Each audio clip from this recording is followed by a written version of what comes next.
A former Navy SEAL planned to spend one night in a bright winter town after an icy pass closed. Inside a small café, a wealthy customer humiliated the manager, while every witness quietly looked away. When the veteran intervened, the man struck first, and the trained German shepherd moved only to protect.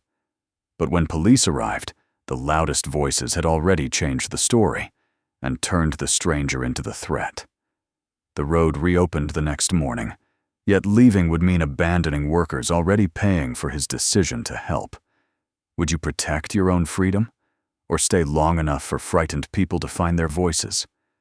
Where are you watching from today? Stay until the end. Share what this story means to you, and please like and subscribe as we work toward our first 1,000 subscribers. Mason Reed intended to cross the mountains before dark. That simple goal mattered more than it should have. For 7 months, the 45-year-old former Navy SEAL had kept moving from one unfamiliar place to another, telling himself he was searching for a new life. In truth, movement spared him from choosing one. Then his left knee stiffened as he stepped out of the truck, and the road worker ahead lowered a red flag across the highway. Max stopped at once. The 6-year-old German shepherd had been walking beside Mason's right leg on a loose leash. The moment Mason shifted his weight away from the injured knee, Max shortened his stride and looked up. "I'm fine," Mason said. Max's amber eyes remained on him for another second before turning toward the road barrier. Years of military training had taught the dog to notice changes in movement, breathing, and posture. Max had once worked beside Mason in places where a small hesitation could matter. After Mason's knee injury ended his Navy career, Max had been legally transferred into his care. The dog was no longer government equipment. Mason was no longer an active duty operator. Neither fact had weakened the bond between them. The road worker approached through the bright winter sunlight. Snow covered the shoulders of the mountain road, but the pavement looked dry from where Mason stood. "North Pass is closed until tomorrow morning," the worker said. "Ice across the upper grade. We had 2 trucks slide before sunrise." Mason glanced toward the distant ridge. His map showed a clear route west. Reality had placed a barrier across it. "Nearest place to stay? Silver Hollow, 3 miles back. There's a motel near the gas station and a café by the town square." Mason thanked him and returned to the truck. His plan had been to reach another valley by evening, sleep, then continue toward a ranch where he hoped to spend a week learning winter livestock work. He had been trying different jobs since leaving the service: repair work, trail maintenance, even 2 days helping at a marina. None had felt like a future. He told people the journey was about seeing the country with Max. That answer sounded hopeful enough that few asked further questions. Mason turned the truck around. "One night," he told Max. The German shepherd settled onto the passenger side floor. Silver Hollow appeared below the highway less than 10 minutes later. Sunlight reflected from snow-covered roofs and polished shop windows. The town looked cheerful without trying too hard, as though winter had slowed life but had not defeated it. At the gas station, Mason filled the truck while Max stood nearby. A gray-bearded local man noticed the dog and returned from the store, carrying a metal bowl of water. He placed it down without reaching toward Max. "Good-looking shepherd," the man said. "Thank you." Max waited for Mason's nod before drinking. Near the entrance, an older woman held the door open when she saw Mason approaching a thin patch of ice. "Careful," she said. "That spot has already humbled the mailman today." Mason smiled. "I'll try to preserve what's left of my pride." Inside, people called one another by name. A clerk asked after someone's wife. A man in a road jacket reminded Mason that the pass would reopen after the morning sanding crew finished. The kindness was ordinary. That was why it affected him. Mason had spent years trusting men with his life. Yet the idea of becoming known in a quiet place unsettled him more than danger ever had. Dangerous places demanded courage for a few hours. A community could ask for something every day. He rented a room at the small motel, left his travel bag inside, and took Max toward the center of town. He needed coffee, food, and enough movement to loosen his knee. Max stayed at Mason's right side. On clear pavement, the dog walked with an easy rhythm. On packed snow, Max slowed before Mason needed to correct him. A block from the town square, Mason saw a wooden sign above a corner storefront. Pine Lantern Coffee. Across the street, a municipal snowplow idled near the curb. Amber warning lights turned above the cab, casting slow flashes across the cafe windows. Max followed the moving light with his head. "Leave it." The dog returned his attention to Mason. The cafe was warm and carried the smell of coffee, cinnamon, and hot batter. An older man sat near a heater with a newspaper. Two women shared tea by the window. A delivery driver in a heavy coat ate pie at the counter. Behind the register stood Clara Boone, the shift manager. Clara was in her early 40s, with chestnut hair tied low and a few silver strands near her temples. She wore an oatmeal cardigan beneath a dark green apron. Her face looked kind, but alert, the face of someone accustomed to solving small problems before customers noticed them. Her attention went to Max. "Is he trained?" "Yes, ma'am." "Will he stay beside your table?" Mason gave a short command. "Max, place." Max moved to the open space beside a table near the entrance, turned once, and lay down. Clara nodded. "That is more convincing than somebody promising he's friendly." Mason ordered black coffee and a waffle.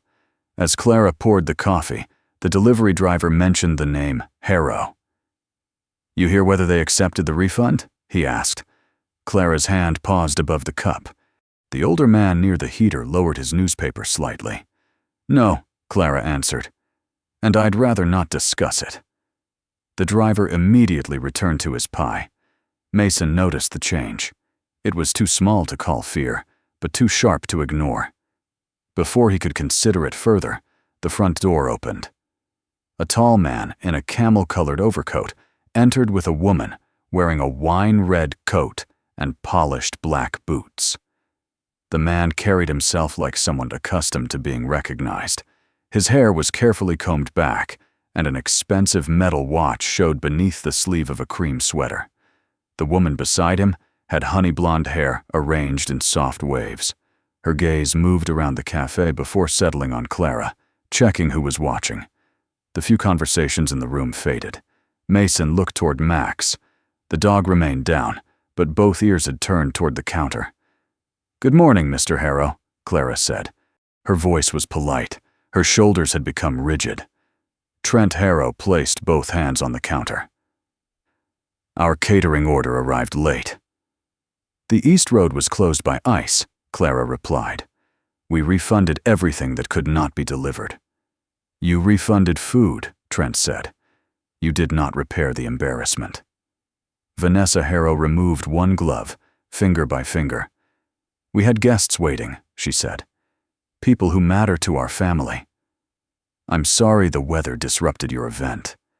"That is not an apology," Vanessa replied. Clara took a slow breath. The driver could not safely cross the hill. Trent leaned closer. "You do not decide what risks my employees should take." "He wasn't your employee." The words left Clara before caution could stop them. The room became utterly still. Mason saw the regret in her face immediately. Trent reached for a clear cup of ice water resting near the register. For a moment, Mason thought he intended to drink it. Instead, Trent threw the water across the counter. It struck Clara's apron and soaked the front of her cardigan. Ice scattered over the floor. One cube slid beneath a stool with a soft scrape. Clara did not cry out. She stood motionless, water dripping from the hem of her apron onto her shoes. Mason looked around the cafe.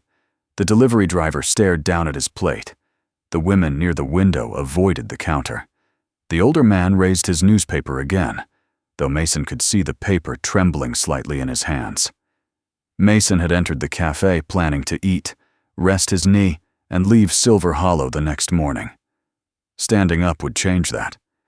He knew it before he moved. Intervening could bring police, legal trouble, or a delay he did not need. More than that, it would break the rule that had guided his journey. Do not stay long enough to become responsible for what happens after you leave.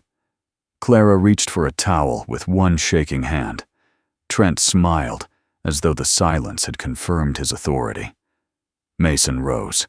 Max lifted his head but remained in place. "That's enough," Mason said. Trent turned slowly.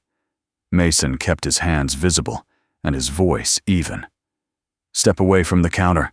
Let her clean herself up." Trent examined Mason's faded olive jacket, brown cargo pants, and worn tactical boots. "This has nothing to do with you." "You did it in front of everyone." Clara looked at Mason. Gratitude appeared in her expression, followed quickly by fear. "Sir," she said quietly, "please sit down." Mason understood. She was not defending Trent. She was calculating consequences Mason could not yet see. He nearly sat. Then Trent looked back at Clara and tapped the wet counter with one finger. "Now apologize properly." Mason stayed on his feet. "No." The word wasn't loud. It still changed the room. Trent moved around the end of the counter. "You're not from Silver Hollow?" "No." "Then keep walking." Mason shifted one step aside, offering Trent a path to stop without being physically blocked. "I don't want trouble." Trent stepped closer. "Then learn when to mind your own business." He shoved Mason in the shoulder. Mason absorbed the push and stepped back. His left boot landed beside a patch of melted ice. "Walk away," Mason said. Trent swung at his face. Training answered before anger could. Mason turned away from the punch, caught Trent's arm, and used the man's forward movement to guide him down. The action was quick and controlled. Trent's shoulder met the floor without his head striking anything. Pain cut through Mason's left knee as his weight rotated. His leg could not support a kneeling hold. Mason braced one hand on a nearby table, shifted onto his right leg, and changed the restraint while keeping Trent's arm secure. Trent struggled. "Stop moving," Mason said. "I'm not trying to hurt you." A chair scraped behind him. Vanessa had lifted a metal travel mug in both hands. She was moving toward Mason's back. Max stood. The German shepherd stepped into the space between Vanessa and Mason. He did not charge. He planted his paws, focused on the raised object, and released one low warning. Vanessa stopped. "Max, down." The warning ended instantly.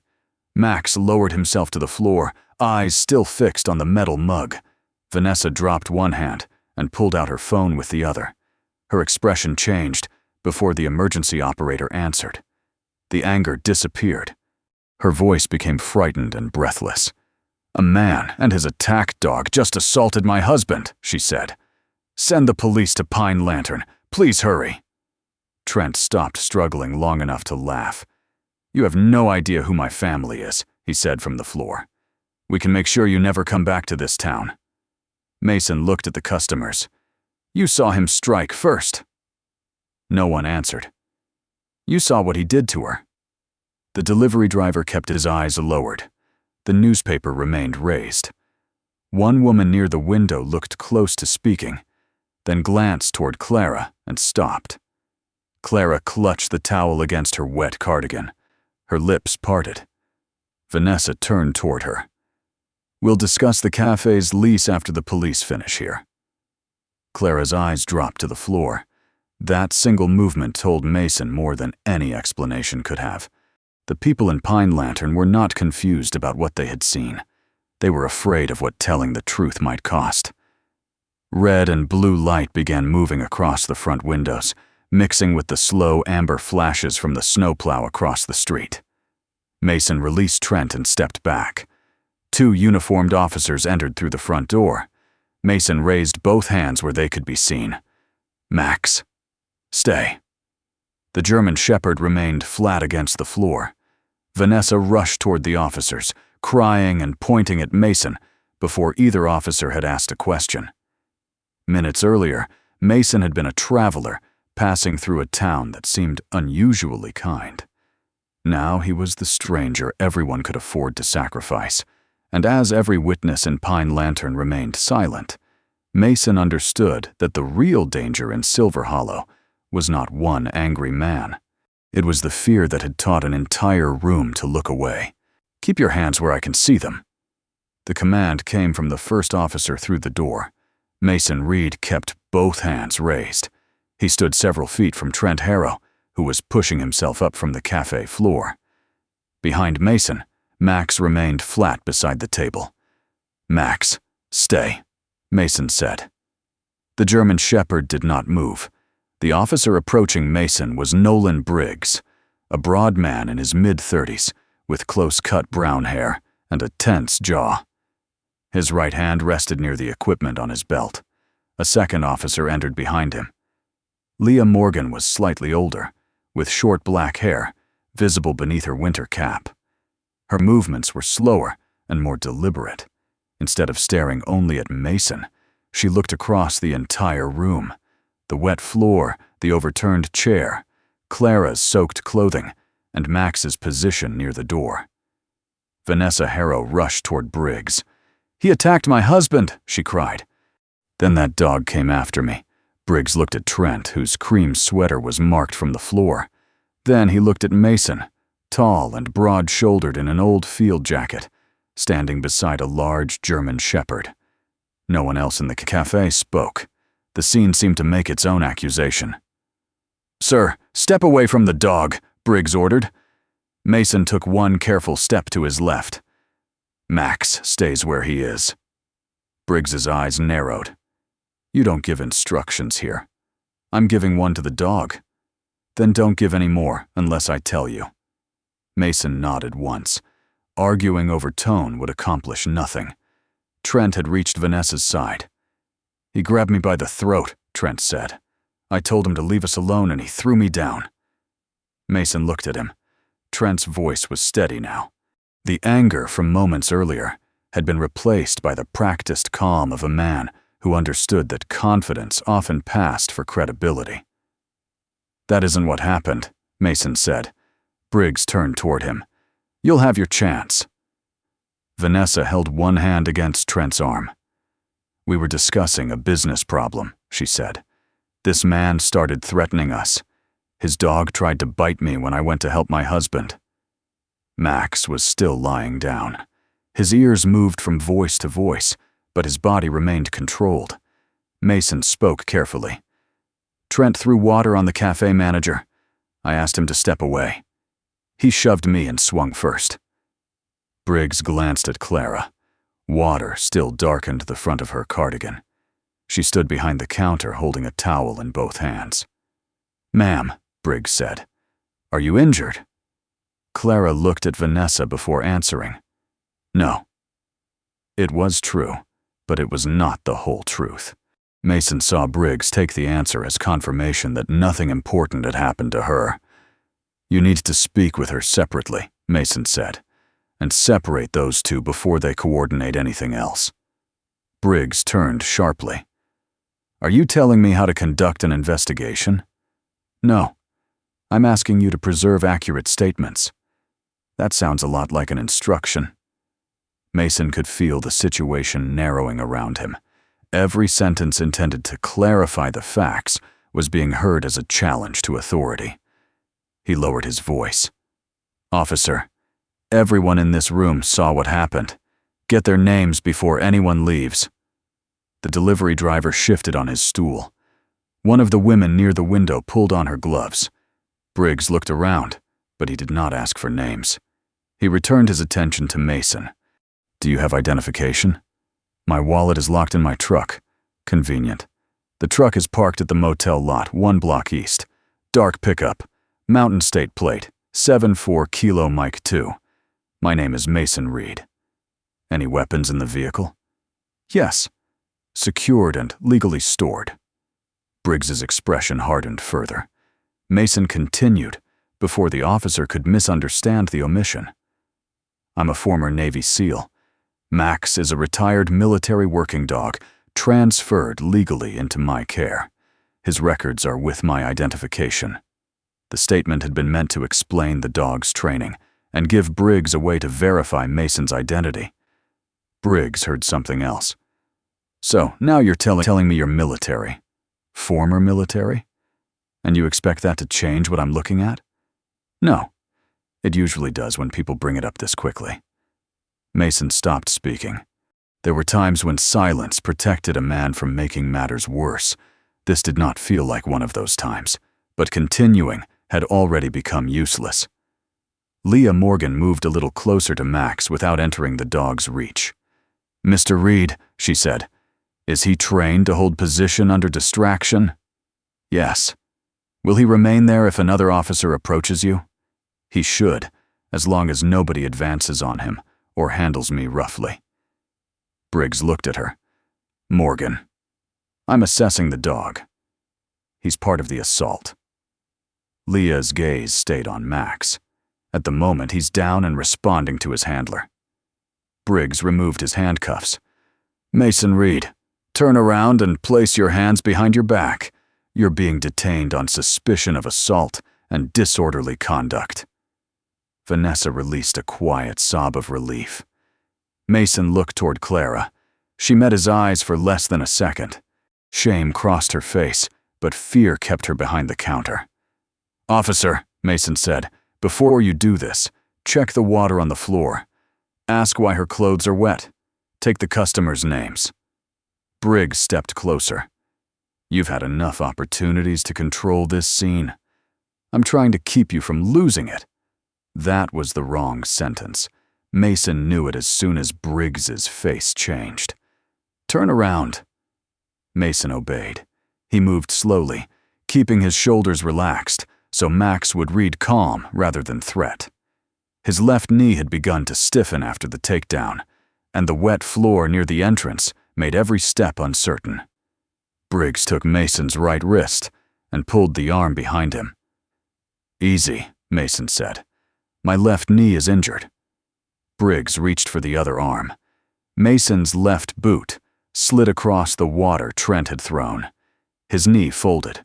He struck the wooden doorframe with his shoulder and caught himself before falling completely. Max rose in one motion. The German Shepherd advanced a single step and positioned his body between Mason and Briggs. Max's mouth remained closed. He did not bark or lunge. His weight shifted forward, waiting for Mason. Briggs released Mason and drew his electrical control device. Call the dog off, several customers gasped. Vanessa moved behind Trent. Leah stepped sideways, keeping herself out of Briggs's line. Don't fire, she said. The dog hasn't committed. He advanced on an officer. One step, he's watching Reed. Pain burned through Mason's knee. His shoulder throbbed where it had hit the frame, but neither mattered. Only Max mattered now. If Briggs discharged the device, Max might react to the sound or Mason's fall. If Max moved again, the officers could classify him as dangerous before anyone examined what he had actually done. Mason forced his breathing to slow. He looked directly at the dog. Max. The German Shepherd's ears turned toward him. Down. For half a second, Max remained between Mason and Briggs. Then his front legs lowered. His chest met the floor. His head stayed raised, but he had obeyed. The room seemed to breathe again. Leah spoke without taking her eyes off Max. That dog is under control. Briggs did not lower the device immediately. Then secure him. With what? Leah asked. Animal control sends whoever is available. You want someone with a catch-pole walking into this room after that? Briggs finally lowered his arm. He can't stay here. Mason remained against the doorframe while Briggs secured one cuff. There's a folding transport crate in my truck, Mason said. Behind the passenger seat. Briggs tightened the second cuff. We're not taking instructions from you. Leah looked at Max, then at the wet floor and crowded café. It's the safest option. Briggs hesitated. Outside, the municipal snowplow continued idling across the street. Its amber light passed over the café walls in slow intervals. Leah asked Mason for the truck key. "Right front pocket," he said. She removed it carefully, along with a motel key tag, then left for the truck. While they waited, Briggs allowed Trent and Vanessa to sit together at the counter. He did not separate them. He wrote their names first and listened as Vanessa repeated the story, adding that Max had shown his teeth and nearly reached her arm. No one asked Clara to move away from the harrows before speaking. No officer stopped the customers from preparing to leave. Briggs wrote several notes about Mason's size, clothing, and military claim. He wrote that Max was a large, potentially aggressive shepherd. He did not write down that the dog had obeyed a single command while an electrical device was aimed at him. Leah returned carrying a folded black crate. She opened it near Max's table, leaving enough space so the dog would not feel cornered. "What commands?" she asked Mason. "Don't touch his collar. Set the crate door open and step back." Leah followed the instruction. Mason turned as far as the cuffs allowed. "Max, here." The dog rose and walked toward him, stopping several feet away when Leah lifted one hand. "Good," Mason said. "Crate." Max looked at the unfamiliar officer, then at the open crate. He did not move. Briggs shifted impatiently. Mason kept his voice calm. "Max, crate." The German shepherd entered. Leah closed and secured the door. Only then did Mason allow himself to breathe fully. "Where are you taking him?" "The secure kennel at the station," Leah said. "Not the county animal facility. Make sure nobody reaches through the bars. Give him water after he settles." Leah nodded. "I understand working dogs." It was the first assurance Mason had received since the officers arrived that sounded grounded in knowledge rather than authority. Briggs guided him toward the patrol car. Mason did not resist. His pride could survive handcuffs. Max might not survive being given the wrong label by frightened people acting too quickly. As Mason was placed in the rear seat, he saw Leah loading the crate into a second vehicle. Max stood inside it, watching Mason through the metal frame. "Stay," Mason said through the open door. Max remained still. The ride to the station took less than 5 minutes. Briggs said nothing. Mason watched storefronts pass beyond the glass and thought about the room full of witnesses who had chosen silence before an officer asked the first useful question. He did not feel humiliated. He felt afraid in a way he had rarely allowed himself to feel. Not for his own freedom, but for the animal whose future could be changed by a few careless words in an official report. At the Silver Hollow police station, Mason was placed in a small interview room. The cuffs were removed and the door closed. He sat carefully, extending his left leg beneath the table. Somewhere beyond the wall, a metal latch sounded. Mason could not tell whether it came from Max's kennel. In the front office, Police Chief Elias Ward opened Nolan Briggs's initial report. Ward was 59, lean and straight-backed, with close-cropped steel-gray hair and the patient expression of a man who had learned not to confuse urgency with truth. Long before becoming Silver Hollow's police chief, he had served in the Navy. He rarely mentioned it. He read the report twice. There were several lines about Mason's worn clothing. More described Max's weight, teeth, and breed. There was one incomplete sentence about café patrons, and no full list of witnesses. Ward closed the folder, carried it to the interview room, and sat across from Mason. He placed the report on the table. "Mr. Reed," Ward said, "what was your last unit? And who can verify what you've told my officers?" Police Chief Elias Ward did not repeat his question. He sat across from Mason Reed in the interview room, one hand resting beside Nolan Briggs's report. "What was your last unit?" Ward asked. "And who can verify what you've told my officers?" Mason studied him. Ward's steel-gray hair was cut close, and his posture remained straight without appearing rigid. Nothing in his voice suggested friendship, suspicion, or admiration. He sounded like a man trying to separate what could be confirmed from what merely sounded convincing. Mason gave him the unit information and the name of his former commanding officer. "My records are in the truck," Mason added. "So are Max's transfer papers and my medical documents. I sent Officer Morgan and another officer to retrieve them. Is Max all right?" "He has water. He is alone in the secure kennel, as you requested." Mason's shoulders eased slightly. Ward noticed. "You're more concerned about the dog than the possibility of being charged. Max cannot explain himself. Neither can you, if I decide you're lying." Mason met his gaze.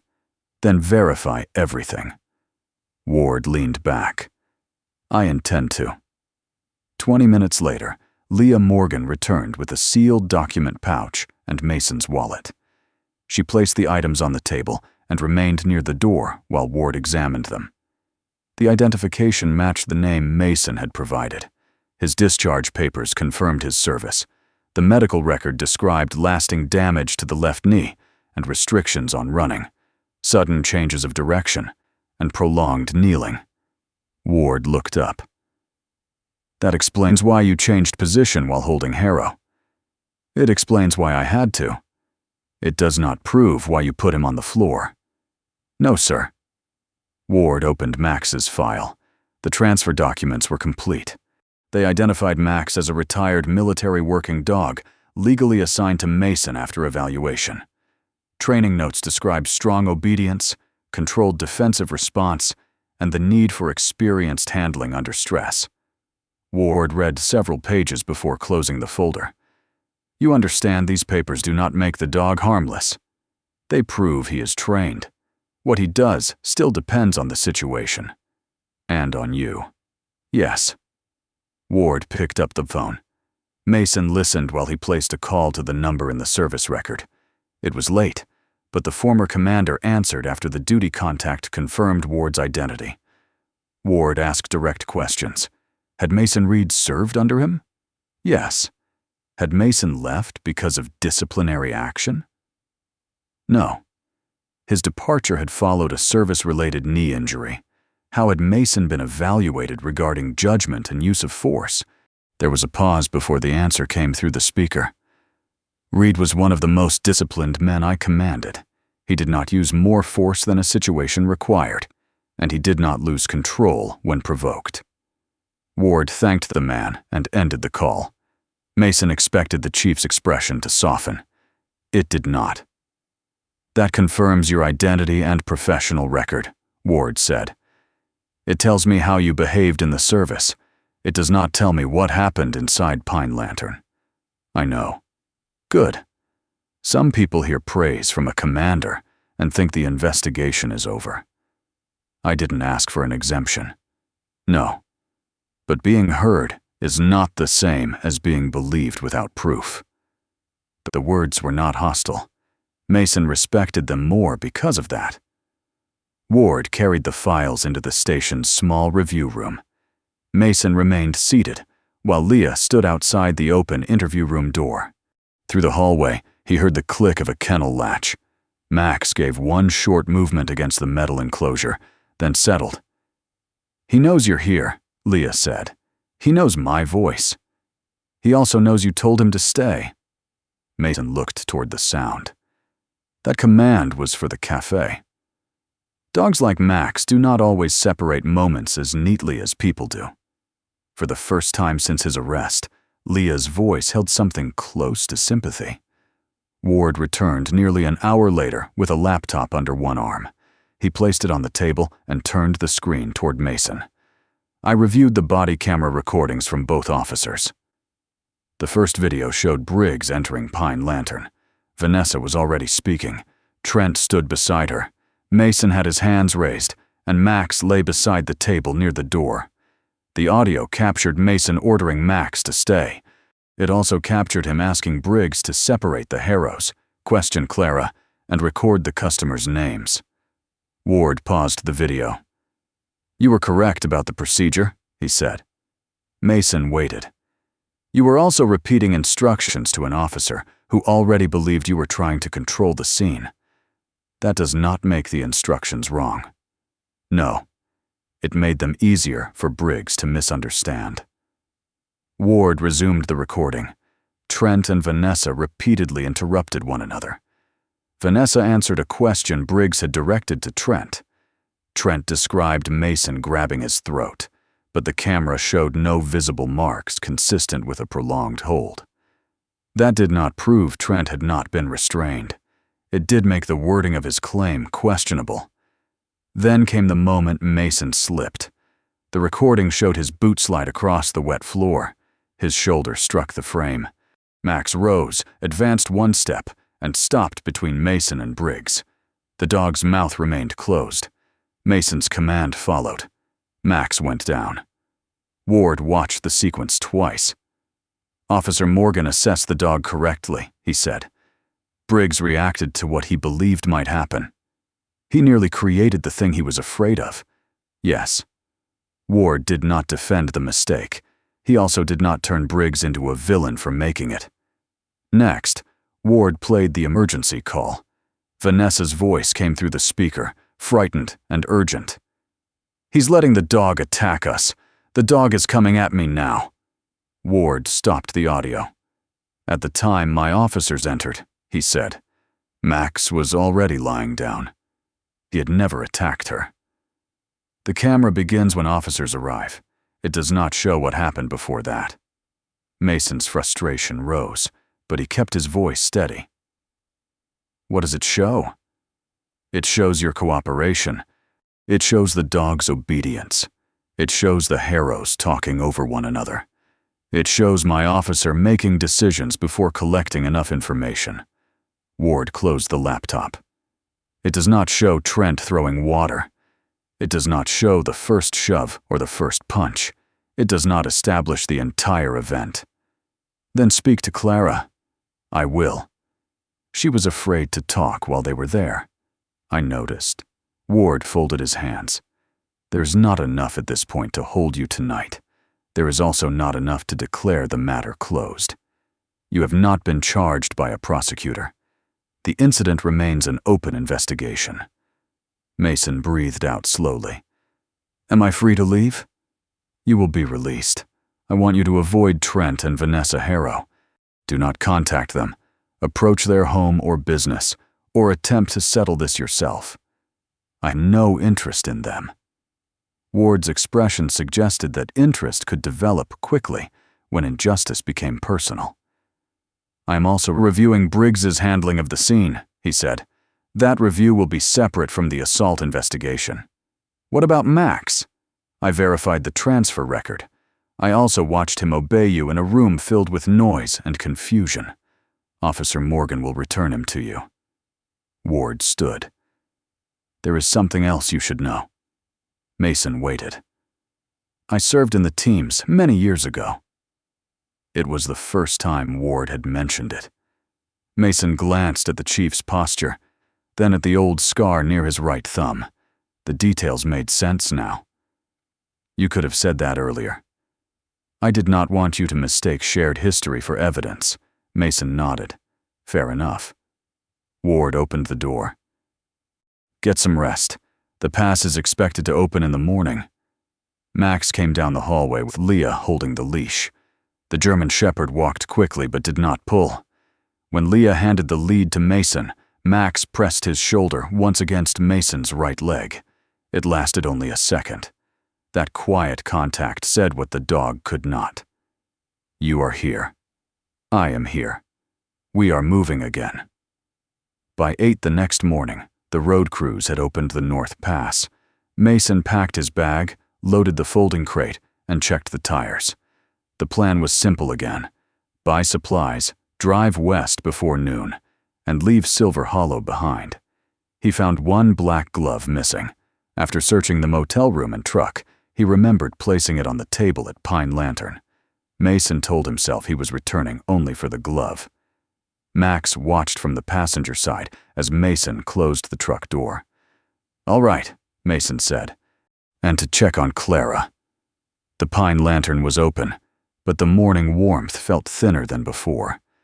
Clara stood behind the counter wearing a fresh, pale shirt beneath the same oatmeal cardigan. She looked tired. The skin beneath her eyes was darker, and one sleeve still carried a faint watermark near the cuff. She took Mason's glove from beneath the register. "I thought you might come back for this." "I'm leaving before noon." Clara nodded. The pass opened. "Ward will speak with you." Her hand stopped on the counter. "I know." "You saw Trent swing first." "Yes." The answer came quietly but without hesitation. "Then tell Ward." Clara looked toward the kitchen doorway. Someone moved beyond it, listening without appearing. "I cannot give a formal statement." Mason felt the disappointment before he could hide it. Cannot or will not? Clara's face tightened. The company that manages this building has business ties to the Harrows. If the owner loses the lease, the cafe closes. 6 people lose their jobs. If everyone stays silent, Trent will keep doing this. You think I do not know that? Mason lowered his voice. Clara continued.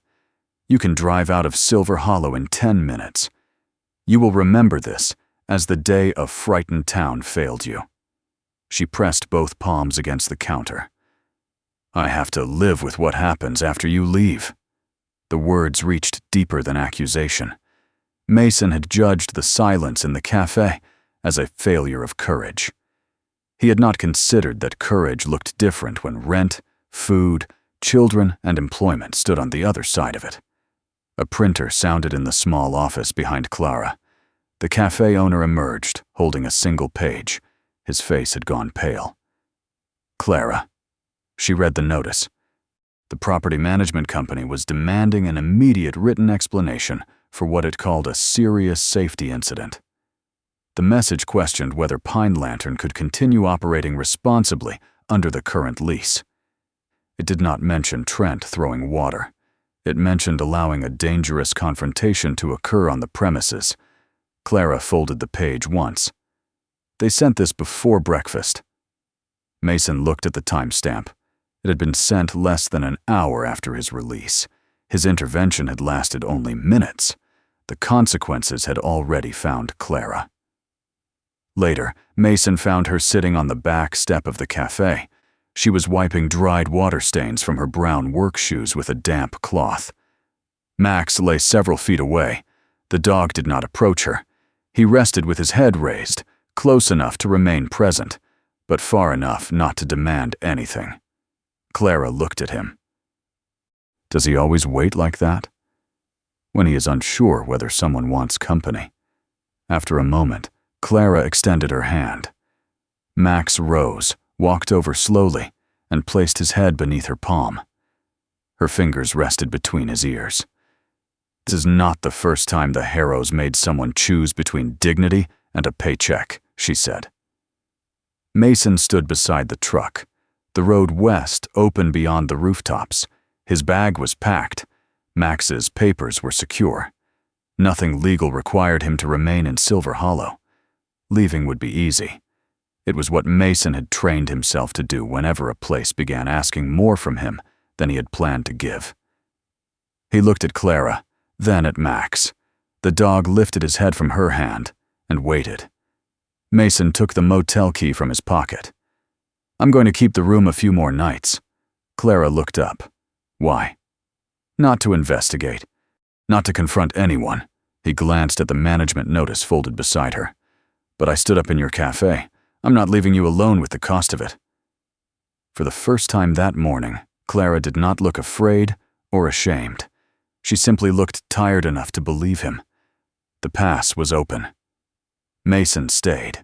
Police Chief Elias Ward drew a line down the center of a yellow legal pad. On the left side, he wrote, helpful. On the right, he wrote, not your job. Mason Reed sat across from him in Ward's office, his left knee supported by the brace beneath his olive-gray cargo pants. Max lay beside the chair, his chin resting between his front paws. You may tell people where to report information, Ward said. You may drive them here. You may sit with them while they wait. Ward tapped the right side of the page. You may not take statements, promise protection, approach the Harrows, collect business records, or tell anyone what they ought to remember. I understand. You also cannot guarantee that speaking will cost them nothing. Mason looked through the office window toward Silver Hollow's main street. I already learned that. Ward's expression softened slightly, but his voice remained firm. Good intentions can damage an investigation as easily as bad ones, sometimes more easily, because the person causing the damage believes he is helping. Mason looked down at Max. The German Shepherd's ears shifted toward footsteps in the hallway, but otherwise remained still. "What can I tell them?" Mason asked. "That they will be heard privately. That we will document what they personally saw or heard. Nothing more." A woman entered without knocking. Ruth Calder was 56, with a neat auburn and gray bob, gray-blue eyes, and bronze-framed glasses. She carried a canvas case and wore a charcoal winter coat over practical dark clothes. Ward introduced her as the county's victim witness advocate. Ruth set her case beside the desk. "My job is not to persuade people to testify," she said. "My job is to make sure fear, confusion, or lack of information does not make the decision for them." Mason nodded. "What can I do without crossing your line? Offer transportation. Offer company. Tell them how to reach me. Do not ask what happened before they sit down with an investigator. And if they ask whether they'll lose their jobs, tell the truth. That no one can promise they won't." Exactly. Mason did not like the answer. That was one reason he trusted it. By late morning, he and Max were walking through the small commercial district. Mason wore a navy overshirt over a gray thermal layer, and the hidden brace made his stride steady if not comfortable. He began with the heating repairman Clara had mentioned. Daniel Pike was servicing an old furnace beneath a hardware store. He was in his early 60s, with broad hands, a faded work cap, and the tired patience of someone accustomed to machinery failing at inconvenient times. Mason did not ask what he had seen in Pine Lantern. He handed him Ruth's card. "Chief Ward and the county advocate are taking information privately." Daniel wiped his hands on a rag. "Clara tell you to find me?" "No." "Then how'd you know I was there?" "I remembered the heating company name on your jacket." Daniel studied him. "You remember a lot. Occupational habit." Daniel glanced toward the stairs leading back to the store. "My wife says I should stay out of it." "She may have good reasons." "You're not going to tell me I owe you the truth?" "No." That answer seemed to unsettle Daniel more than pressure would have. Mason continued. "I can drive you to meet Ruth. I can wait outside. I cannot promise what happens afterward." Daniel folded the card once and placed it in his shirt pocket. "Not the station. Ruth can arrange somewhere else." Daniel gave a slow nod. "Tell her I'll talk." The delivery driver was harder. Mason found him beside a loading dock, stacking bread trays into a van. The man's name was Pete Lawson. He was younger than Mason had first assumed, perhaps 40, though fatigue had settled heavily around his eyes. Pete saw Mason and immediately shook his head. "I'm not getting involved. I'm not here to ask what you saw." "Good, because I didn't see anything." Mason let the lie pass. He offered Ruth's card anyway. Pete did not take it. "Harrow contracts cover almost half my winter routes," he said. "Schools, offices, private events. You know what happens if they shift those contracts to someone else?" Mason said nothing. "My daughter starts community college in the fall. My truck needs a transmission. Truth doesn't pay either bill." "No," Mason said. "It doesn't." Pete looked at him, perhaps expecting judgment. Mason had given Clara enough of that already. "All I can tell you," Mason said, "is that Ruth will listen privately. The decision stays yours." Pete returned to the bread trays. "I've made it." Mason walked away without leaving the card on the windshield or forcing it into the man's hand. Max stayed beside him. A week earlier, Mason might have called Pete weak. Now he understood that fear often came with invoices, mortgages, and children's names attached to it. Back at the station, Ward was reviewing the list of cafe patrons Briggs had failed to record. Mason stood in the doorway. "I remembered something." Ward looked up. "About the assault?" "The snowplow across from Pine Lantern. It was idling with an amber beacon." Max tracked the light through the window. Ward waited. "It may have had a road camera." Ward reached for the phone immediately. He did not praise Mason or discuss what the footage might show. He called the municipal transportation supervisor and ordered any data from the vehicle preserved before the system's automatic overwrite cycle. Then he looked at Mason. "You did that correctly." "I remembered a vehicle." "You gave the information to me instead of trying to obtain the recording yourself." Mason leaned against the doorframe. "That distinction matters to you." "It will matter to a defense attorney." 2 hours later, Ward, Ruth, Mason, and Leah Morgan gathered in the station's review room. The snowplow video was imperfect. The camera faced the street, not the cafe interior. Sunlight reflected off the Pine Lantern windows, and the amber beacon passed through the image every few seconds. Chairs, people, and the counter appeared as shifting shapes behind the glass. Ward slowed the recording. Trent moved from the counter toward Mason. Mason's shape shifted backward. One of Trent's arms rose and moved toward him. Only after that movement did Mason close the distance and bring Trent down. The recording did not show the water clearly. It did not reveal facial expressions or capture sound. It could not establish every action. But it contradicted Trent's claim that Mason had rushed him without warning. Ward replayed it once. "This supports part of your statement," he said. "Does it clear me?" "No." Mason accepted the answer. A supporting fact was not the same as a complete truth. Still, for the first time, the story did not depend entirely on which person spoke with greater confidence. That afternoon, Ruth arranged to meet Daniel Pike in a quiet storage room behind Pine Lantern. The room had a table, 4 chairs, boxes of paper cups, and a small electric heater humming in the corner. Daniel arrived but stopped at the doorway when he saw Leah's recording equipment. "I can't do this at the station," he said. "We're not at the station," Ruth replied. "Feels close enough." His hands trembled as he removed his work cap. Ruth did not ask him to sit. "What would make this easier?" Daniel looked toward Max, who was waiting in the hallway beside Mason. "The dog." Mason frowned slightly. "Max won't interact unless you invite him." "That's fine. Just let him be in the room." Ruth looked at Leah, then at Mason. "Under the table," Mason said. "On command." Max entered, circled once beneath the far side of the table, and lay down. He did not approach Daniel or look for attention. Daniel took a chair. At first, his answers came in fragments. Ruth kept her questions simple and avoided filling silences for him. Where had he been seated? What could he see? What did he hear before Mason stood? Daniel described Trent's demand for an apology. He remembered the water striking Clara.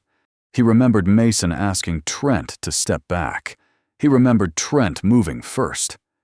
Halfway through the account, Daniel's breathing became shallow. His hand dropped beneath the table.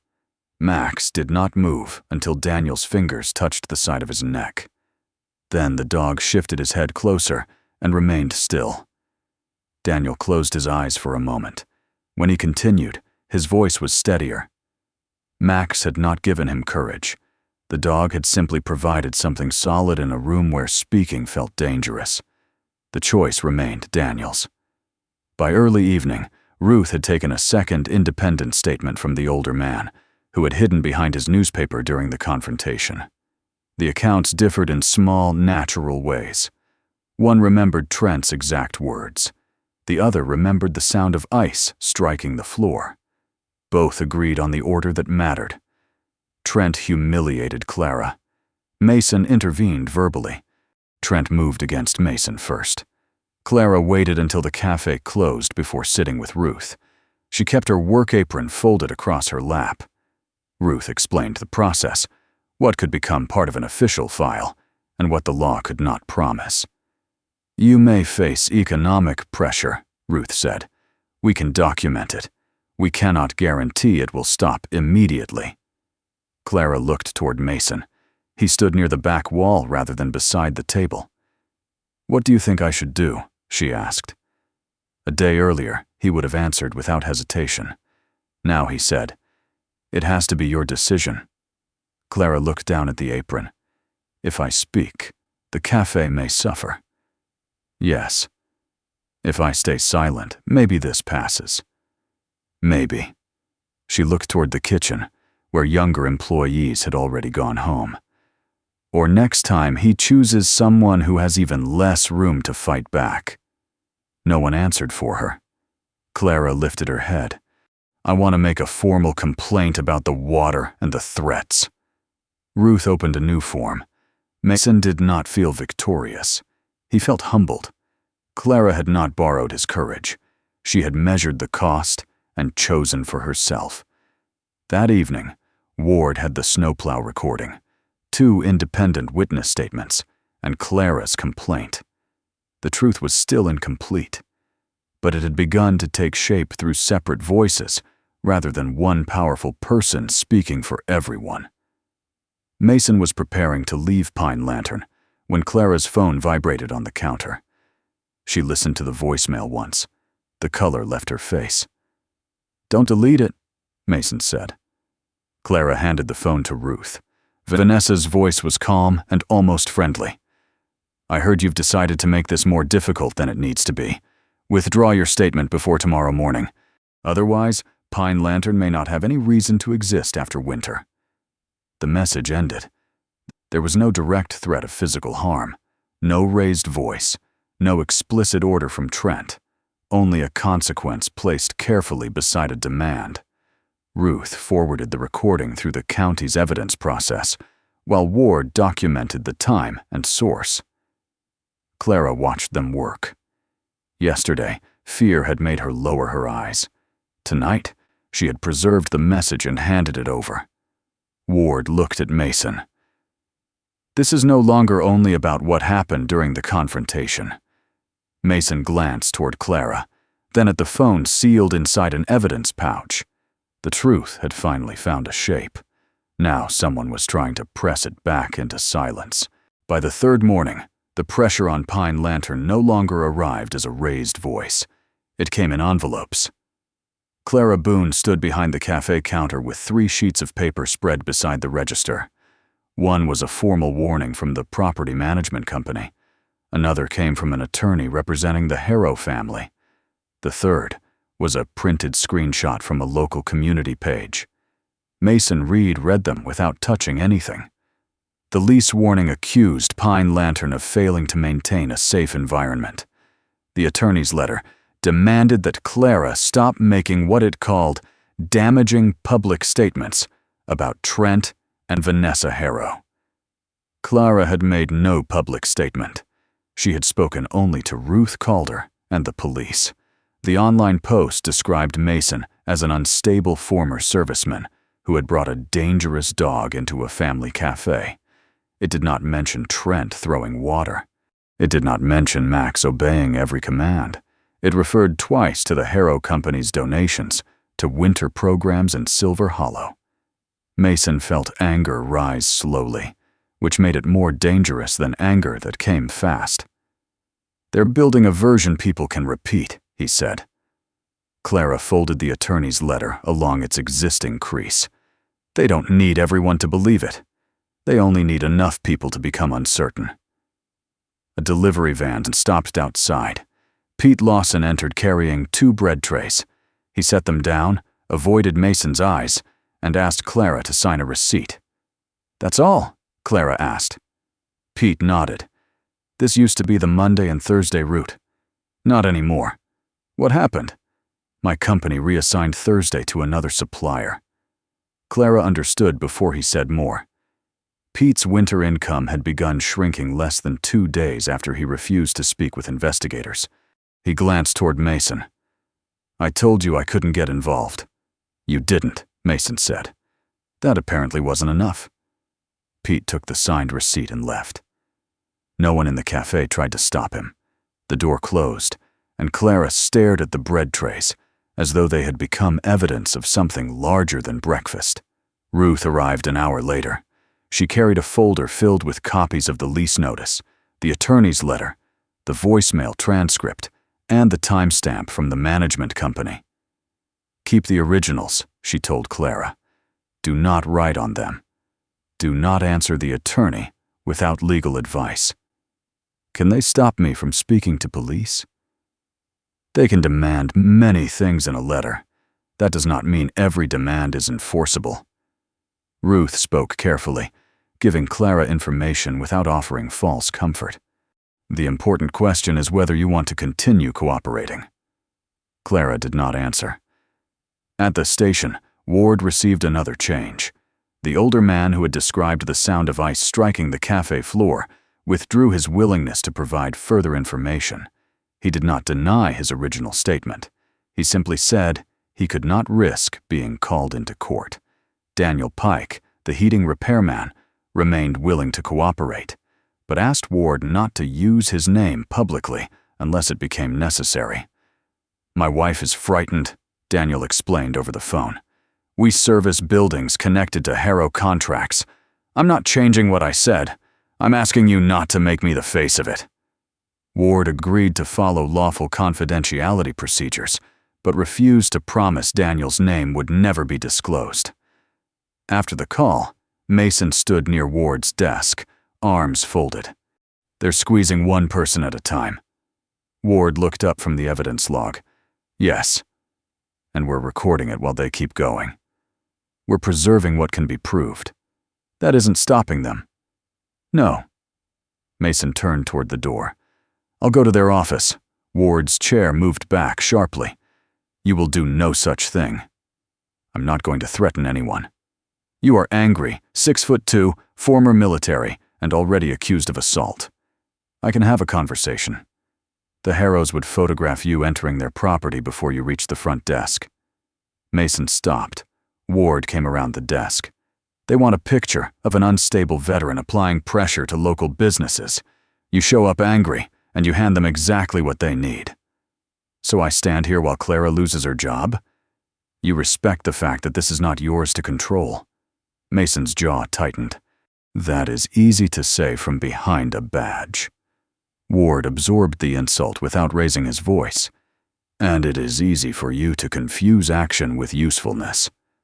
The words landed harder than Mason expected. He left the station before anger pushed him into saying something worse. Outside, cold sunlight reflected from the snowbanks. Mason walked too quickly along the sidewalk, Max keeping pace on his right. The hidden brace supported Mason's left knee, but it could not correct impatience. His boot struck a thin glaze of ice. The knee lost strength without warning. Mason caught the metal railing beside a set of low steps and lowered himself onto the nearest one before he fell.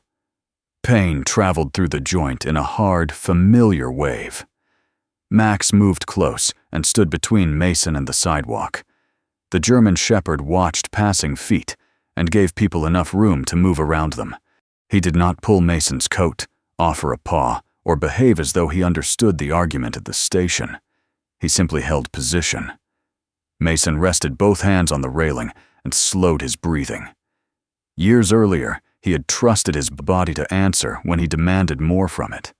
Now it answered with limits. The lesson was not subtle.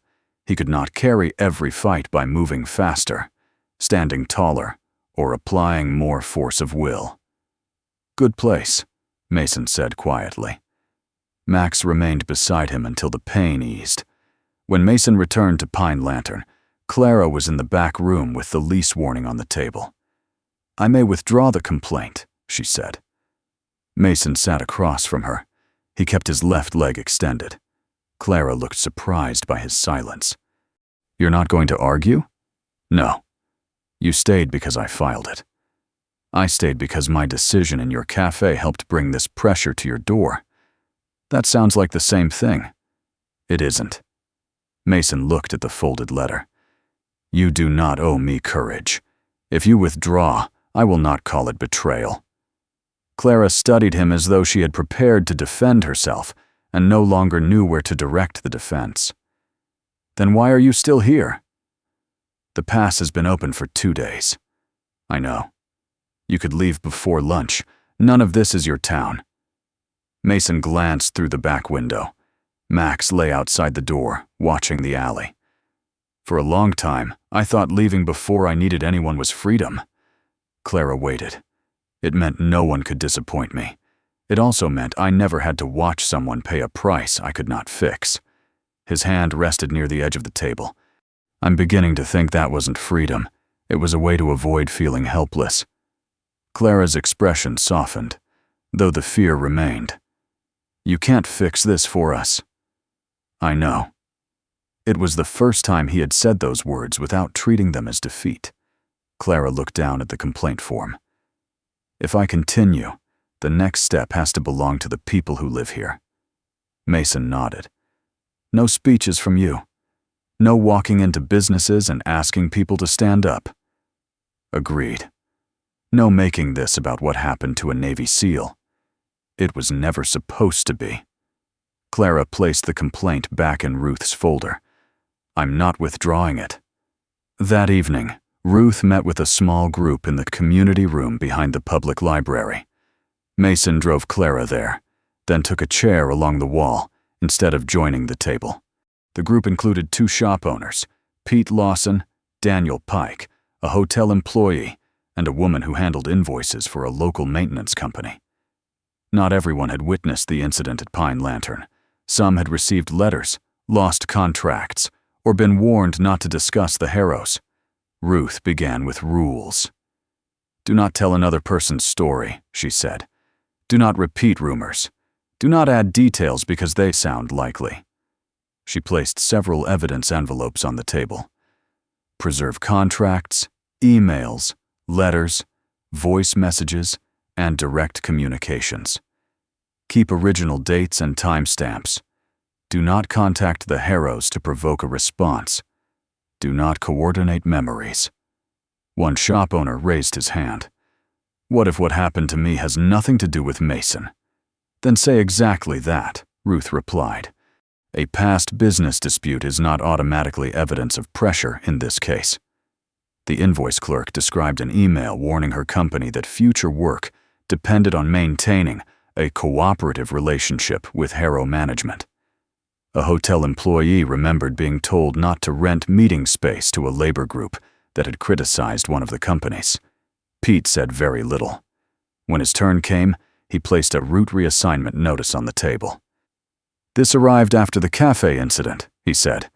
I cannot prove why. Ruth nodded. Then that is exactly how it will be recorded. The meeting did not produce a perfect story. It produced separate facts, with their uncertainty intact. At the station, Ward and Ruth assembled what could be preserved. Vanessa's voicemail, body camera footage, the snowplow recording, Clara's complaint, independent witness statements, the timing of the lease warning, and the newer correspondence. Ward also opened a formal internal review of Briggs's handling of the original scene. None of it guaranteed an outcome. But the case no longer stood on Mason's account alone. More importantly, the people of Silver Hollow had begun supporting one another without waiting for Mason to lead them. When the library meeting ended, Clara remained at the table speaking with the 2 shop owners. Pete asked Ruth how to preserve messages from his employer. Daniel exchanged phone numbers with the maintenance clerk. Mason waited beside the door with Max. He had come to Silver Hollow believing help meant stepping between danger and someone who could not defend themselves. Now he understood another kind. Sometimes helping meant staying close enough to be useful and far enough away to let others stand on their own. The next afternoon, a county-referred attorney assisting Mason called him to the motel office. A written settlement proposal had arrived from counsel for Trent and Vanessa Harrow. The offer covered medical expenses related to Mason's knee. It included compensation for damage to his reputation. The Harrows promised to retract their accusations and decline further cooperation against him. The letter also claimed Mason would not need to appear in court. In return, Mason had to sign a confidentiality agreement and leave Silver Hollow immediately. The agreement prohibited him from discussing the café, the Harrows, or the events that followed. Mason read the document twice. Clara's name did not appear. Neither did Daniel's, Pete's, or any other witnesses. The offer did not protect Pine Lantern.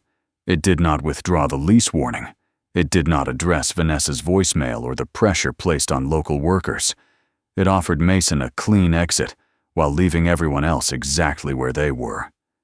The attorney asked whether he wanted time to consider it. Mason looked through the motel window. Across the street, Clara was unlocking Pine Lantern for the evening shift. 2 local shop owners stood outside waiting to speak with her. Max sat beside Mason's chair, calm and watchful. The Harrows were not offering peace. They were offering to remove the one outsider standing beside the people who had begun finding one another. Mason folded the proposal and placed it back on the desk. For the first time since entering Silver Hollow, he no longer mistook leaving for freedom. The settlement offer lay between Mason Reed and his attorney, like a door left open. All Mason had to do was walk through it. The Harrows would pay the medical costs connected to his knee. They would compensate him for damage to his reputation. They would withdraw their accusations and agree not to pursue the matter further. In exchange, Mason would sign a confidentiality agreement and leave Silver Hollow immediately. His attorney, a quiet county-referred lawyer named Samuel Grant, read the final page once more. "There is something you need to understand," Samuel said. "The Harrows can withdraw their complaints and stop cooperating. They cannot order the prosecutor to close a criminal investigation. I know. They are also not admitting wrongdoing." I noticed. Mason looked through the office window. Max rested near the wall, his ears turning whenever footsteps passed in the corridor. The offer would protect Mason from uncertainty. It would pay for treatment he might eventually need. It would allow him to return to the open road without a public hearing, another interview, or the possibility of seeing Trent and Vanessa again. Clara's name did not appear anywhere in the agreement. Neither did Daniel Pike's, Pete Lawson's, or Pine Lantern's. The Harrows were offering Mason relief from a problem they intended to leave behind for everyone else. Samuel folded his hands. "You are not required to prove loyalty to this town." "This isn't about loyalty." "Then what is it about?" Mason considered the question before answering. "What I saw." He pulled the proposal closer and wrote beneath Samuel's prepared response. "I will not accept payment in exchange for silence about events I personally witnessed. I will continue cooperating with lawful requests from investigators and the prosecutor." That was all. No speech to Trent, no demand that Vanessa confess, no promise that justice would be done. Mason signed the response. Samuel read it and nodded. "I'll send this to their counsel. Send the original proposal to Ward and the county prosecutor too." Samuel looked at him carefully. "For review, not as proof of a crime." "Correct." A settlement offer by itself did not prove witness pressure. Lawyers negotiated silence every day in civil disputes, but placed beside Vanessa's voicemail, the lease notice, the reassigned delivery route, and the timing of the online rumors, it might help explain a larger pattern. Mason had learned that truth did not become stronger by claiming more than the evidence could support. Sometimes restraint was part of honesty. 2 days later, the county prosecutor reviewed the full file at the Silver Hollow police station. Ward sat at one end of the conference table. Ruth Calder had arranged the witness materials into separate folders. Leah Morgan attended to explain her report on Max. Mason and Samuel sat together near the wall. No single piece of evidence solved the case. That was the first point the prosecutor made. "The emergency call proves what Vanessa Harrow reported," she said. "It doesn't prove what actually occurred." She played part of the recording. Vanessa's frightened voice claimed Mason was allowing Max to attack. Then the prosecutor turned to the body camera footage. When Briggs entered Pine Lantern, Max was already lying down. Mason's hands were raised. His first statements asked officers to question Clara and preserve the witnesses. The video also showed Trent and Vanessa interrupting questions and answering for one another. "It does not establish what happened before officers arrived," the prosecutor said, "but it does conflict with the suggestion that an uncontrolled dog attack was still taking place." Next came the snowplow footage. The cafe windows reflected sunlight, street movement, and the rotating amber beacon. The figures inside were imperfect shapes. Even so, the sequence was visible. Trent moved toward Mason. Mason stepped back. Trent's arms swung. Only then did Mason close the distance and bring him down. The prosecutor watched the clip twice. "This supports self-defense," she said. "It is not clear enough to stand alone." Clara's statement supplied the missing human detail. She described the delayed catering order, Trent's demand for humiliation, the water thrown across the counter, Mason's warning, and Trent's first strike. Daniel remembered the same order of events, though he could not recall Mason's exact words. The older witness remembered the ice scattering across the floor and Mason stepping backward before Trent swung. Their accounts differed in small ways. One thought Vanessa raised the travel mug with both hands. Another believed she held it in one hand. One remembered Max making a low sound. Another heard nothing from the dog. The central sequence remained consistent. The prosecutor closed the last witness folder. "These statements do not read like a script," she said. "That matters." Ruth then played Vanessa's voicemail to Clara. The words remained carefully indirect. Vanessa did not threaten physical harm. She connected the survival of Pine Lantern to Clara, withdrawing her statement.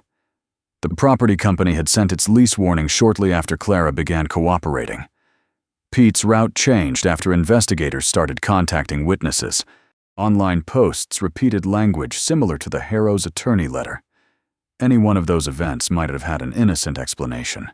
Together, their timing required further investigation. The written settlement proposal did not change that conclusion by itself. It did, however, show another attempt to secure silence and remove Mason from the town, while offering nothing to Clara or the witnesses. The prosecutor removed her glasses. "My decisions today are not convictions," she said. "They are decisions about what the available evidence supports." She looked first at Mason. "My office will not prosecute you for the restraint used against Trent Harrow. The investigation into your conduct as a possible assault is closed. The evidence supports a lawful self-defense explanation." Mason felt Samuel's hand touch the table beside him, a quiet signal to let the words settle. The prosecutor continued. "We will begin formal proceedings regarding Trent Harrow's conduct toward Clara Boone and Mason Reed. Vanessa Harrow's emergency report will be reviewed for possible false reporting. The evidence of pressure on Clara and other witnesses remains under active investigation." "Will there be a no-contact order?" Ruth asked.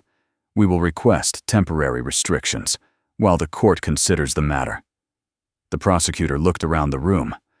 "The Harrows have not been convicted. They retain the right to counsel, to challenge evidence, and to present their own account." No one objected. Justice that ignored rights was only another form of power. For the first time, however, the Harrows' influence had not made the entire matter disappear. Ward waited until the prosecutor left before speaking. "This does not end our responsibility." He placed Nolan Briggs's original report beside the body camera review. "My department is conducting a formal internal examination of the first response. Officer Briggs has been removed temporarily from field contact assignments and will complete retraining in witness separation, scene assessment, and bias recognition." Mason did not feel satisfaction. Briggs had made serious mistakes, but reducing the man to those mistakes would repeat the same kind of judgment Mason had condemned. That afternoon, Ward arranged a meeting in his office. Briggs entered without his patrol jacket. He wore a plain uniform shirt and looked younger without the equipment belt and winter coat. Ward remained in the room. Briggs stood across from Mason. "I made decisions too quickly," he said. "I saw Mr. Harrow on the floor. I saw your size, your clothes, and the dog. I heard Mrs. Harrow speaking with confidence." His eyes dropped briefly. "I treated your questions about procedure as a challenge. I let status and volume affect which person I believed first." Mason waited. Briggs looked back at him. "I'm sorry." It would have been easy to accept the apology and make the moment comfortable. Mason did not. "What happens when the next person has no service record?" he asked. Briggs said nothing. No former commander to call, no police chief willing to read the report twice, no trained dog proving everyone wrong by lying still. Briggs's face tightened, but he remained where he was. "Your apology matters only if that person gets treated differently." Ward did not rescue him from the answer. Briggs finally nodded. "You're right." Mason stood carefully. "I hope the training stays with you longer than the embarrassment." It was not forgiveness. It was a standard. Later, Leah met Mason in the station kennel area to review Max's official record. Her report described a controlled, protective response. Max had advanced one step after Mason slipped and was pulled off balance. The dog had not bitten, lunged, or continued forward. He had obeyed the down command immediately. The official incident record now stated clearly that no canine attack had occurred. Leah handed Mason a copy. "This does not prove you were innocent," she said. "No. But it contradicts the claim that you used Max as a weapon." Max sat beside Mason, calm and attentive. People had described the dog as dangerous before understanding what he had done. Now the record described actions rather than fear. That distinction could protect Max long after Silver Hollow. The final witness review took place in the public library's community room. Clara sat at the table with Daniel, Pete, the older café customer, and several local workers who had preserved their own letters and messages. Ruth called them forward one at a time. Each person read a statement prepared from an individual interview. Each corrected anything that did not match personal memory. Each signed only what he or she could honestly confirm. Mason sat in the second row. He did not answer questions for them. He did not remind them what Trent had said, or tell them which detail mattered most. Max lay beneath Mason's chair. Clara was the last to sign. She paused with the pen above the paper. Then she wrote her name. No applause followed. Daniel collected his coat. Pete asked Ruth about protecting his original route notices. The older man adjusted his hat and asked whether someone could walk him home across the icy square. The moment was ordinary. That made it more important. Mason had arrived in Silver Hollow believing courage meant standing in front of someone else. Now he saw courage taking another form. It was Clara signing her own name. It was Daniel keeping his statement despite fear. It was Pete placing an uncertain piece of evidence on the table without pretending it proved more than it did. It was Ward examining his department after the easiest suspect had been cleared. The truth had not won because a former Navy SEAL entered the room. It had survived because enough people decided to stand beside it. And for the first time, none of them needed Mason to stand in front. On Mason Reed's 11th morning in Silver Hollow, Pine Lantern was still open. That did not mean it was safe. The Harrow's attorneys continued to deny that Trent or Vanessa had pressured anyone. The criminal case had only begun, and neither of them had been convicted. Several business owners still feared losing contracts. Pete Lawson had not recovered his delivery route. Clara Boone still checked every new envelope before opening it. But the cafe lights came on before sunrise. A temporary no-contact order kept Trent and Vanessa away from Clara, while the court reviewed the case.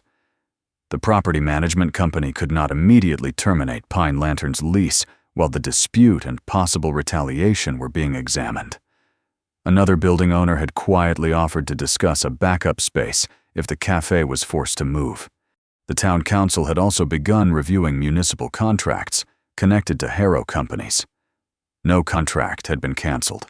No official had promised that one would be.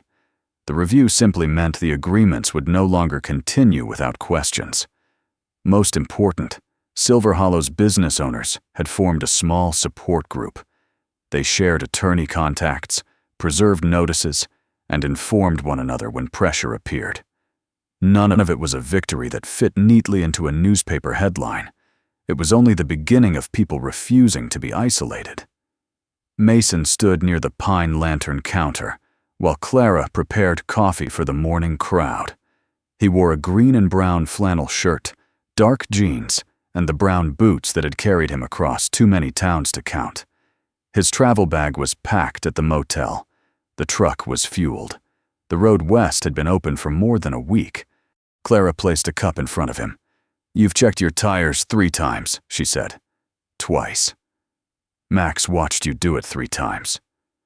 The German shepherd lay near the door, his dark brown collar visible against the thick, black and tan fur at his neck.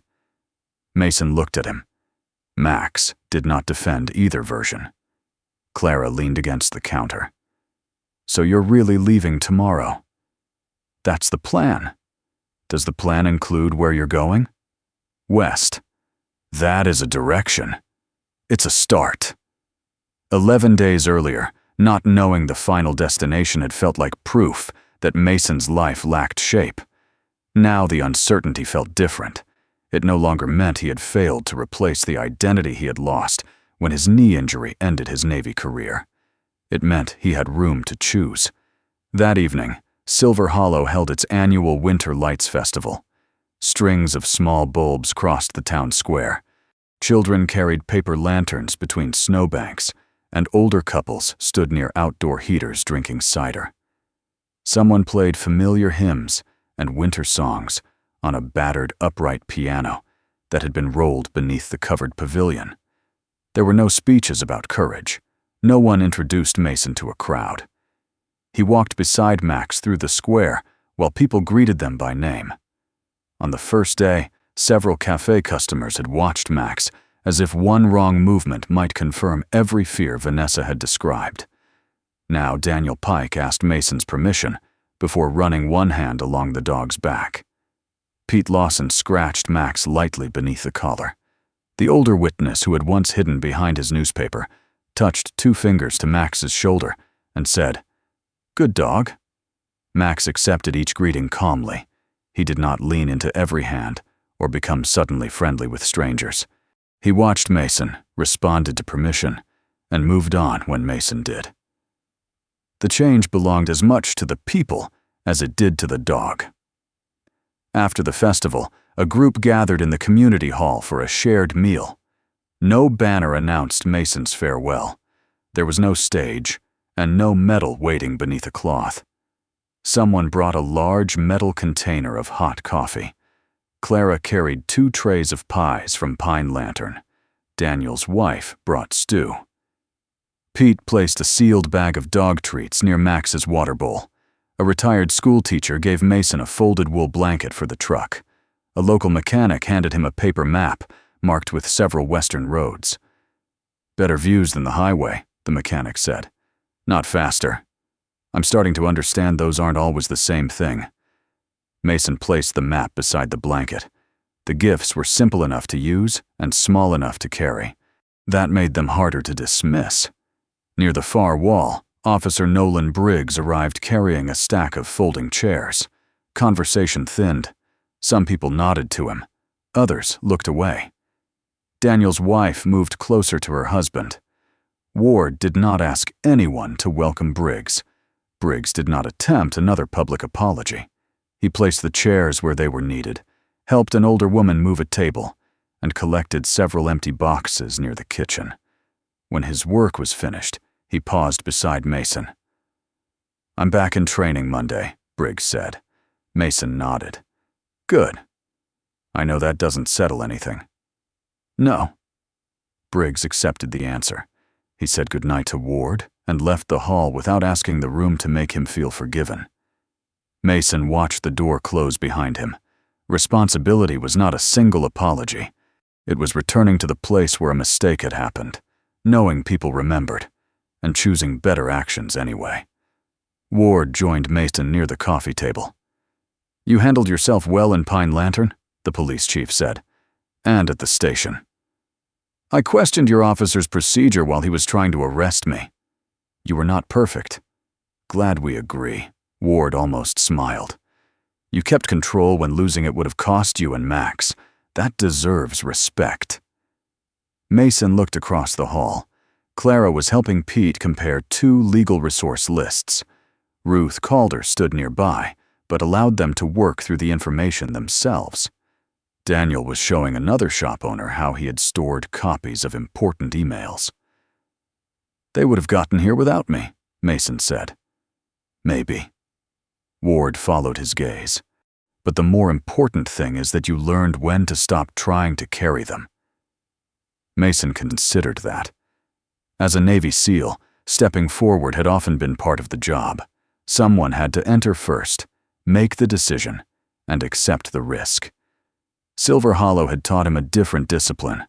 Sometimes a man helped most by refusing to take another person's place. Clara approached after the tables had begun to clear. She carried the paper map under one arm. You forgot this. I was testing whether somebody would notice.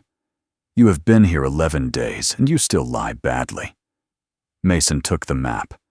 Clara glanced toward Max, then lowered herself carefully onto one knee. Max looked to Mason. Mason nodded.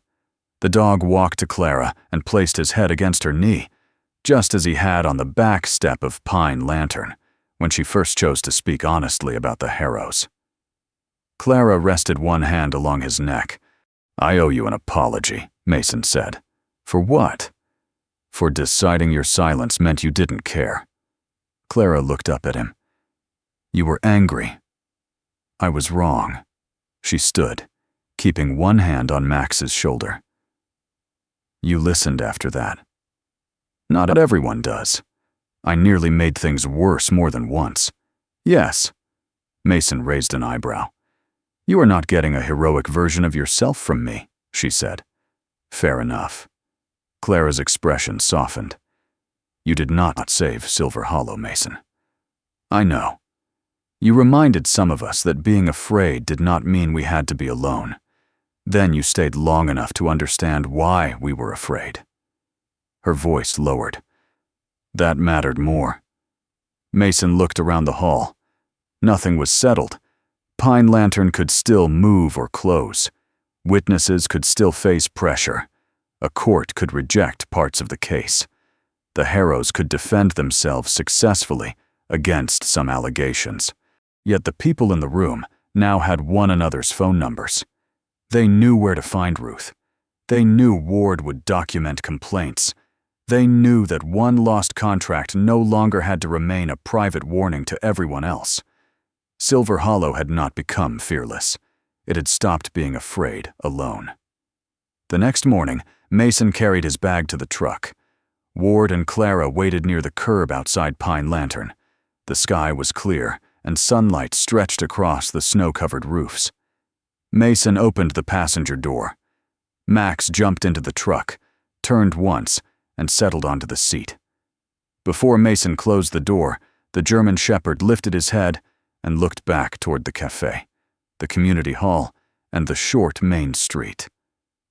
The pause lasted only a few seconds. Then Max looked at Mason.